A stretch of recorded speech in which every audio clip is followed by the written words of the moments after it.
দীর্ঘ ২৪ বছর ধরে শিকলে বন্দী শাহানের জীবন। হাতে দড়ি, পায়ে লোহার শিকল। এভাবেই কাটে তার প্রতিটি দিন, প্রতিটি রাত। দিনের বেলায় বাড়ির সামনে গাছের সাথে, আর রাতের বেলা ঘরের খুঁটির সাথে বাঁধা। বাঁধা অবস্থায় দাঁড়িয়ে থাকা, মায়ের কান্না, বাবার আর্তনাদ, এটাই তার সঙ্গী। যেমন যুগার লয়ে গেছে বা যেমন আমরা চলতে একটু অসুবিধার লয়ে যাইতাছি না মনে সুবিধা। একজন মানুষ যে জন্মেছিল হাসার জন্য, বাঁচার জন্য, স্বপ্ন দেখার জন্য, আজ সে বন্দী নিজের বাড়িতেই, নিজের মানুষদের মাঝেই। তবুও কেন জানি আঁকলে রাখতে পারে না কেউ তার ভেঙে পড়া মনের বোঝা। মাত্র ৬ বছর বয়সে প্রথম খিঁচুনি দেখা দেয় শাহানের।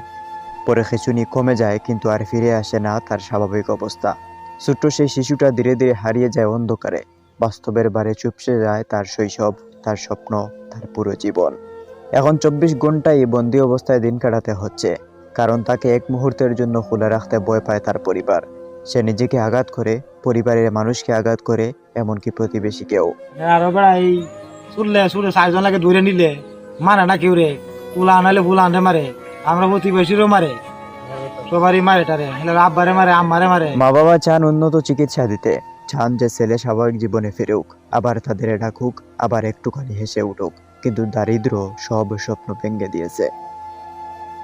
তার চোখে এক ধরনের নীরব আর্তনাদ, যেন সে মুক্তি চাইছে কিন্তু বলতে পারছে না, যেন সে হাসতে চায় কিন্তু ভুলে গেছে কিভাবে হাসতে হয়।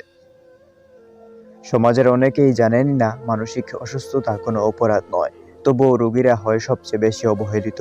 তাদের চিকিৎসা নেই তেমন ব্যবস্থা, নেই সহানুভূতি, নেই সচেতনতা। দীর্ঘ ২৪ বছর ধরে একই দৃশ্য, একই ব্যথা, একই শিকল। একজন মানুষ যার জীবন থেমে গেছে সময়ের গভীর অন্ধকারে। একজন মানুষ যার বাঁচার অধিকার পর্যন্ত হারিয়ে গেছে দারিদ্র্য আর অবহেলার চাপে। কিন্তু প্রশ্ন হলো, শাহানের মতো একজন মানুষ কি শুধুই পরিবারের দায়িত্ব? সমাজে, রাষ্ট্র, আমরা কি কেউ তার প্রতি সামান্য সহানুভূতিও দেখাতে পারি না? প্রতিটি শেকলের ওজন শুধু তার পায়ে নয়, এ ওজন আমাদের বিবেকেরও।